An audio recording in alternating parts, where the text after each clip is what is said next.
Welcome to Under the Fig Tree podcast from the Enrollment Office at Concordia Seminary. Join us as we talk theology and life under the fig tree. Hey everybody, welcome back to another episode of Under the Fig Tree. It's great that you're listening today. I'm Pastor Tom Schlund here with Kati Gaschler. I don't usually say your name. You don't. It threw me off. I know. Sorry. It's fine. Can I still say my name? Absolutely. I'm Kati Gaschler. Thank you. Yes. How are you doing today, Kati? Good. It's getting colder here. It is. Yes. Yeah. Winter is coming in. I know. As it tends to do. Yeah. And I think our Ripe for the Picking are gonna consist of some colder weather things. So we'll get to that. Yes. Although if you listen to that one episode we did with Mike, we talked about how we don't get quite as much cold here as they might in some places. So some of our listeners may be under lots and lots of snow and cold. Yeah. And some are being like, well, what are you talking about? Right. What's I'm cold? on the beach right now. Exactly. So wherever you're at, we're glad that you're listening. And so we are excited today to talk about one of our big recruiting events called Vocatio High School, which is an event created specifically for prospective high school students who might be interested in the seminary and learning more about what it means to be a pastor or a deaconess. And we wanted to share a little bit of insight with you about that event as you might consider registering. And so we decided to invite a couple of our current students who formerly attended that and hear a little bit about their experience and about the impact that it played for them. And so we're overjoyed, delighted. I have lost Thrilled. the word, thrilled. Excited to be joined today by two of our students, Alex Uttley and Michael Conroy. Thanks, guys, for being here. Yeah, thank you, Tom. Thanks for having us on. Absolutely. So we want to dive right in so that we can hear as much of your story and kind of experience as possible. So maybe you guys want to tell us what year you are and tell us a little bit about your journey to coming to the seminary. How'd you decide to be a pastor and all of that, but maybe the shorter version. I'm a first-year seminarian. There aren't any church workers in my family. So I was brought to the seminary because of other people and their influence on me. Went to Lutheran High School, Concordia, Wisconsin, and then, now I'm here. Similar to Alex, I don't have any church workers in my family. I was largely influenced by my pastor. Going through a catechism class, it was just a lot of fun hanging out with him. Largely, that shaped my future, so I'm here because of you, Pastor Brown. Thanks. That's awesome. Nice. As a former parish pastor, I always enjoy when people say that they enjoyed hanging out with their pastor. You never want to be the one that people are always trying to avoid. But both of you have good examples of the importance that other people play in encouraging people towards the seminary. The people around you, pastors, church workers, family members, all play a pivotal role in this recruitment work that we do, that we can't do it by ourselves, that there are other people who have to be involved. So that's great. So you both went to Vocatio High School. It was just called Vocatio at the time, and a few other things may have changed just a little bit since the time you went through. But tell us a little bit about that experience. What was it like? What did you enjoy? One of the biggest things that's changed is the Vocatio guys get to stay on campus now. We were staying in the Drury Inn. Oh, yeah. I think over on Hanley. So Right. I'm a little jealous of those guys because they get to stay here. It felt almost a little secluded at times from the seminary, but it was still a lot of fun. Yeah, we were on the seminary a lot, but definitely it's a lot better now because you get to stay on the seminary campus. But I appreciated how they had, student workers actually at Vocatio helping out. That was great to talk to them and their experiences. But originally, I wasn't thinking about seminary too much. And then my pastor told me about it. He was like, you should check this out. So I took that opportunity and I was like, all right, I'll go and see what it's about. And then afterwards, I really seriously considered the ministry. Yeah, it's a pretty non-threatening way to come and just kind of experience campus and see what campus is all about. And the student contact is important to hear from people who are actually doing it and not just all of the promotional materials that we put out. And Exactly. say, hey, this is a great place to be, but actually getting to talk to people. Could you give us an overview, sort of what the week is like? You mentioned staying off campus at the time. Now we have students stay on campus on this beautiful, 72 acres that we have. I always describe it to visitors as kind of a park-like feel because you're in the city, but the campus itself is pretty,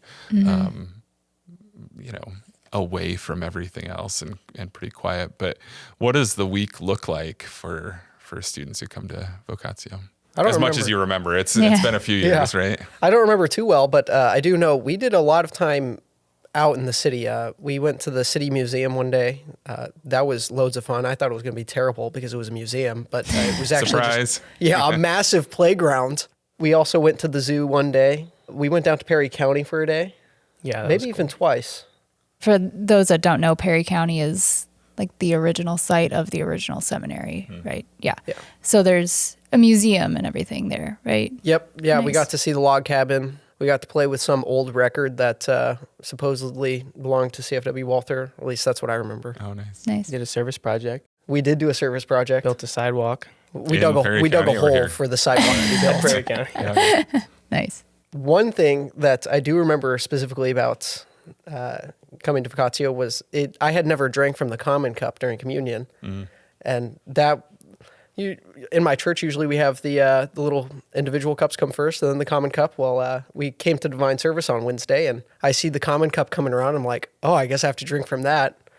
And so he brings it up to my lips, and I wait for him to pour it into my mouth, and he was waiting for me to tilt it into my mouth. And so we were just sitting there looking into each other's eyes for a little bit, and then I was like, okay, I see what's going on. Like, how does this work? Yeah. Yeah, there's a lot of different events and activities that take place during the week. So from meeting to students and going and seeing things in St. Louis and doing service projects, we try to give it a pretty well-rounded experience. Yeah. And Alex, you were a counselor this summer. Yeah. You want to talk about that and kind of talk about, well, let me ask this. When you were a participant, were you off campus or on campus? No, I stayed on campus. You were, okay. Well, in the hotel. Okay. But yeah. So just talk about maybe what it looked like this summer. I saw a lot of myself in the participants this year. A lot of them weren't considering ministry too much going in. And then at the end, they were excited about learning more about ministry and considering it. So that was really cool. Nice. And the groups are a lot bigger. Like when we attended, I think there were about 9 or 11. Somewhere around there. Wow. Yeah. Which was easier to put you in the hotel at that point. Yeah. Yeah. Yeah, we had close to 75 this last summer. Yep. and so, Yeah. Which is great. Yeah, it's been really exciting to see the growth in that and to give more people the opportunity to experience what you guys have experienced. You also had time kind of in presentations and the study of God's Word, right?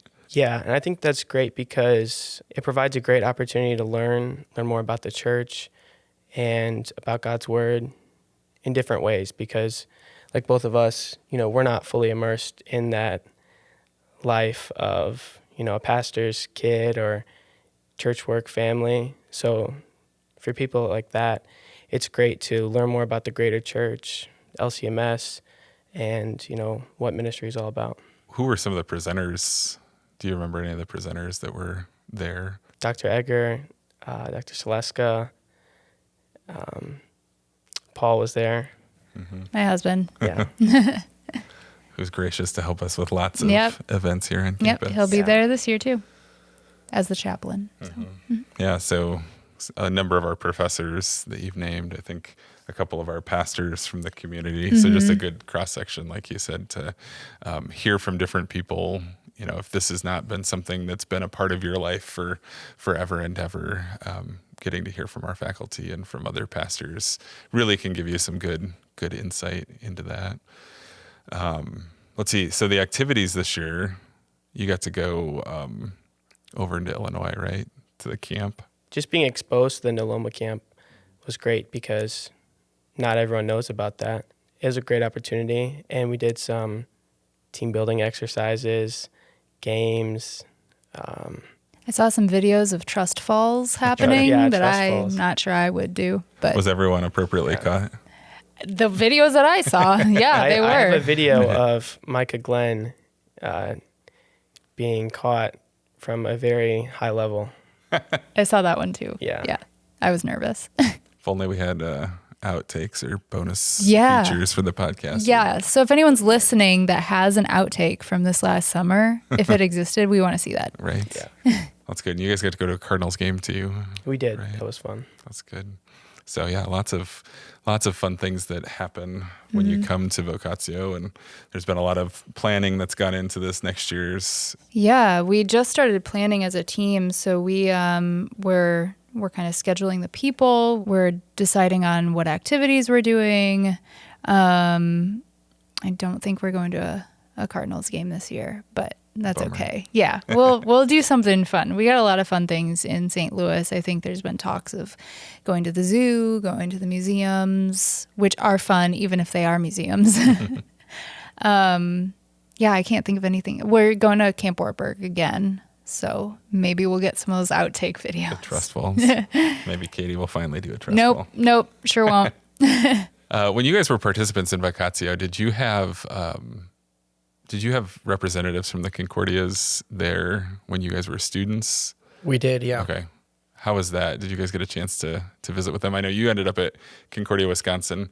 You did not end up at a Concordia, right? No. But did you have the opportunity to chat with them? Was that helpful? Did that influence your trip or your... I did talk to them Yeah. and all the Concordias. That didn't necessarily influence Okay. me going there. Gotcha. But that's okay. I mean, you at least got a chance to talk with them. That's one of the things we Yeah. like to do is expose, students to the wonderful Concordias that we have as institutions to go to learn and prepare at. And so, Alex, you've kind of talked about, you've kind of both alluded to this, but what impact did Vocatio play on your ultimate decision to come to the seminary? Was it influential? You kind of said it was, but... When I was, the 15-year-old Michael at Vocatio, I didn't think it was that all that influential then. But looking back on it now, there were some key things. Just we got to talk with the president at one point. He asked us some pretty probing questions about, hey, what does the future of the church look like to you? Mm. And what are you going to do about that? And to use an overused metaphor, that was a little seed planted. That was like, oh, you know what? I don't know what's going to happen. Maybe this is something I should start thinking about. And it was just little things all throughout the week that they just kind of took root and they started growing as the years went on. What about you? At the end of our week at Vocatio, we had time for discernment and prayer, and that was really helpful for me. I went to the small chapel by the bell tower. I don't remember the verse. It's in Romans somewhere. Tom, if you know it, or Katie, if you know it. Oh, But in the it's like- chapel itself? Yeah. Is that what you're talking about? Yeah, that one. I forget. How can they go if they're not sent? Oh, yeah. And how can they be sent if they are not called? Mm-hmm. Something along those lines. Right. But that was really helpful. And just praying about, what is God's calling for me and, what is my vocation? I want to serve the church, and how can I do that? Nice. So as you guys think about, you're halfway through your first year and you've made it to campus, you've started taking classes, you're reflecting on, 15-year-old Michael or, high school Alex, whatever that might be. And you think about other students, either those who are in high school or maybe even those who are in college who are thinking about seminary, or maybe they've never even thought about ministry before. What's some advice that you would give to them, just kind of based on your experience and the ways that God has led you here to this place? When I attended Vocatio, I was 15 and 16, and I took a lot of the opportunities that came my way. So for those high school students out there, I would take advantage of all the opportunities that come your way, seek those opportunities, and really learn from them.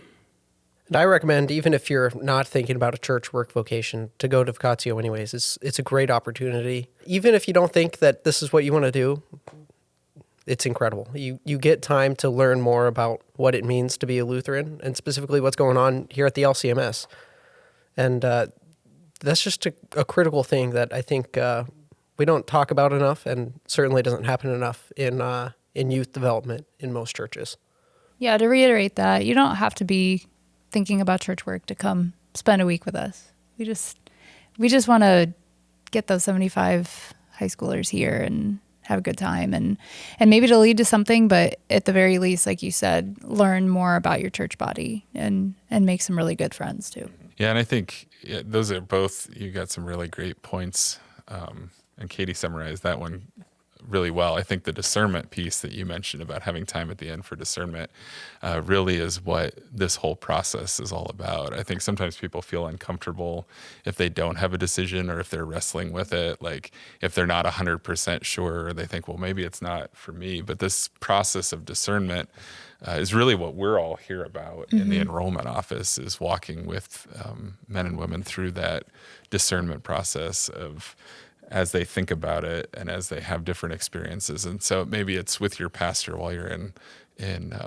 confirmation class, or maybe it's here as a participant in Vocatio, or maybe it's at Concordia, Wisconsin as you're hanging out with other pre-sem guys, or just being in that community, that God uses a lot of different people in a lot of different places to help us along in that process. And so there's prayer and there's meditation on his word. There's people who encourage us. And then where we come in is once that kind of is that thought has sort of flicked into your head, for us to be able to be just one of those many encouragers and people who can help provide guidance and help with the discernment and help answer questions and provide resources as you continue to pray about it. And so to the point that you made, yeah, absolutely. Don't feel like you have to know, absolutely, I'm going to be a pastor or a deaconess or whatever to sign up for Vocatio, that it really is a part of the discernment process. And,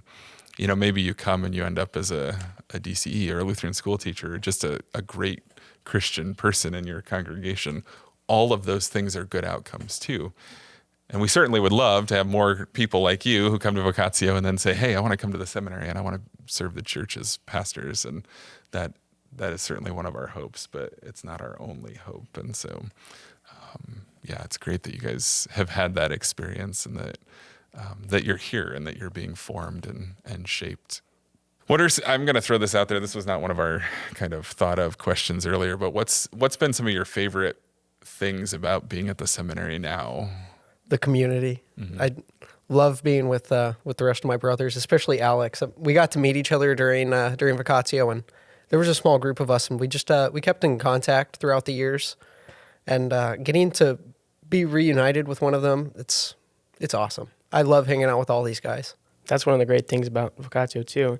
You meet all these kids from, all around, even Canada. We had Nice. last year we had someone from Canada, so just stay in contact with them. But here at the seminary, yeah, the community is great. Here, the seminary, helps, informs you to be a leader in the church, and that's great. And the rich theology we have here, it's awesome. Well, great. Well, thanks, guys, for sharing some insights into Vocatio. I think it's time for our most random and weird or fun, but most anticipated, segment of the show. Yeah, so we're going to do right for the picking or leave it on the tree. Do you know what that is? I do. Okay. Yep. I'll still explain it for anyone that doesn't. So I'm going to we're both going to take turns naming a couple things, and you say, if you like it, it's right for the picking. If you don't like it, you leave it on the tree. You go first this time. All right. Since it's winter in some places, at least, that are listening to this right now, unless you're listening to it way down the line and it's like sunny in summer, it doesn't matter. But it's fine. At least at this point, sledding, right for the picking or leave it on the tree, sledding. Definitely ripe for the picking. Yeah. Oh, yeah. Big fan. Big fan. You're from Arizona, right? Yeah, we go you up. to do a lot of sledding? We go up north. North Arizona gets quite a bit of snow, and nice. especially if you get just a massive hill, mountains all over Arizona. So we go find the biggest mountain, and the biggest mountains always have giant hills. And usually, since Arizona gets lots of just nasty snow, that's, it dries up real hard because it rains with the snow. You go fast on those things. You got like full contact sledding there. Then. Yeah, one time my uncle was going down a hill and he caught some air and he landed so hard he had to go to the hospital. Oh, wow. Yeah, it was awesome. It was Sorry, awesome. Uncle Bill. That looked painful. It was awesome. Yeah, we used to have a sledding hill when we were growing up that ended at a creek, and you're always like, Great. you want to go really fast and you want to go really far, but you don't want to end up in the water. Sledding? I would say right for the picking. I remember my senior year, we had this big hill at Luther North, and we went sledding and even got our Dina students to go sledding Nice. down it. It's right for the picking. I can't remember the last time I went sledding though. So, but in theory, it's right for the picking. Yeah. Yeah. Yeah, it's right for the picking for me too. I enjoy it. I grew up in Wisconsin, and so lots of time during the winter to go sledding. And I can remember even in college, my dad had taken a call to Montana. So I'd never lived there, but I'd go to visit them over break, and decided one time, my brothers and I decided we wanted to go even as college students. So we went to Walmart and picked up the really cheap disc sleds and went sledding on a big hill up there, which was a lot of fun. And now it's fun to do it with my kids, although right before, it was the winter before I think we moved down here, had a really bad experience where we came down the hill, hit a bump that was under the snow that we didn't expect, and I got thrown off, and she must have been probably 3 at the time, maybe. She was really excited about sledding, but she got thrown off, and so she had this whole like banged up face and was ready to go home for a little while, and then decided she wanted to stay and do it again. So Nice. we've not completely turned her off to sledding, but Mine is kind of the same, but not really. It's not, but it has to do with snow. Right for the picking or leave it on the tree, snowball fights. Leave it on the tree. oh yeah, I hate snowball fights why is that? because they're so cold. That's fair. I would say right for the picking if you have gloves. Yeah. Yeah, because it can be cold. You have to get the right gloves too, with like the little bit of insulation so they don't get soaking wet. Oh, yeah. You're not supposed to waffle on these, so I will say right for the picking, except sometimes they take a lot of work because you have to like form all the snowballs Yeah. before you throw them. And so I wish that you could do like that scene in Elf where he just like all of a sudden scoops up and has a whole handful of snowballs. That he's throwing. Yeah. So, Yeah. Yeah. that would be cool. I think they're right for the picking. Yeah. Maybe until I get hit in the face. I don't know. Right. Yeah. It seems fun. Well, it's funny because these all kind of go together well. So we've had sledding and snowball fights. And so my last one, right for the picking or leave it on the tree, is hot chocolate. Definitely ripe for the picking. Yeah. In summer, it's ripe for the picking. All year round. All you know. year round. That's a hot take. That could cause a fight with some people. I think. Yeah. I might have to say leave it on the tree. I've changed a little bit, but whenever I eat or drink hot chocolate, I let it cool off, so it's cold chocolate. And it's just like It's just chocolate chocolate milk, milk. practically. Yeah, so just leave it on the tree for me. You just save yourself a step and take the jug out of the refrigerator. I think it's right for the picking, but I also would just rather have a coffee, maybe. I don't know. It's right for the picking for me. I like it. Although it's funny because I think when I was growing up, it was always just the chocolate with the water, which makes fine Yeah. hot chocolate. But as you get older, you realize that there are ways to make hot chocolate even better. And so it's kind of fun to, I don't know, I think you can do it with the milk and you can do all sorts of other things and real yeah. chocolate and not the powdered stuff. So yeah, you get some really good hot chocolate. We started doing rum chata in our hot chocolate, which That sounds is delicious. Yeah, highly recommend. All the things that you can add to it. Yeah, that kind of leads into my last one, right for the picking or leave it on the tree, eggnog. I think we finally got to a good divisive one, maybe. Maybe, we'll see. Sure, I'll take it. It's ripe for the picking. Not my favorite, but it's good enough. Okay. Just leave it on the tree for me. I don't think I've ever had it, but it doesn't sound good. Doesn't sound appealing at all. Yeah, I feel like they could brand it better. Eggnog just doesn't sound like something you'd want to drink. No. It's leave it on the tree for me. I've never gotten into it. It just doesn't. It's hard to even think about having it based on what it's called, and then Yeah, it's just not. what is nog? Yes. I don't even know. How do you nog some Yeah. eggs? Yeah, it's leave it on the tree because I'd rather have the hot chocolate and rum chata Yes. if I'm going to have a holiday drink. I was Yeah. going to say there are many other drinks that I would go for before I would go for. Yeah. One of same. my favorite holiday drinks is actually a spruce tip beer. Oh, really? Tastes like Christmas. Does it taste like a Christmas tree? Or just It's got a kind little of bit of the essence cinnamon in of it. Christmas? It just smells like Christmas, tastes like Christmas. Nice. It's awesome. Yeah. Where do you find that? The one I had was in Alaska. So yeah. Might be hard Good to find luck. around here. But if you go to Alaska, look it up. If you go to Alaska, find a spruce tip beer. Yeah. Yeah. If anyone's listening from Alaska, send us a picture. Well, thanks guys for joining us and for sharing a little bit more about your experiences, both here as students, but also with Vocatio. For people who are listening, if you know of high school students who should come to Vocatio, please point them towards our website, csl.edu/visits, I believe, which will link you to more about the Vocatio event and how to register. Registration opens up right after the first of the year, so be looking forward to that. We definitely appreciate your help in encouraging that. If you are a high school student, certainly sign up. Come join us here in St. Louis this summer for a week on campus. You get to stay on campus. You don't have to stay in the hotel. We'd also love your help identifying, encouraging, and connecting other prospective students to us. This is a team effort within the church to raise up new church workers, and your help is very much appreciated. So make sure you like and subscribe and share and do all the things you do with podcasts so that others can hear about this and be encouraged as they consider coming to the seminary. We look forward to joining you next time under the fig tree.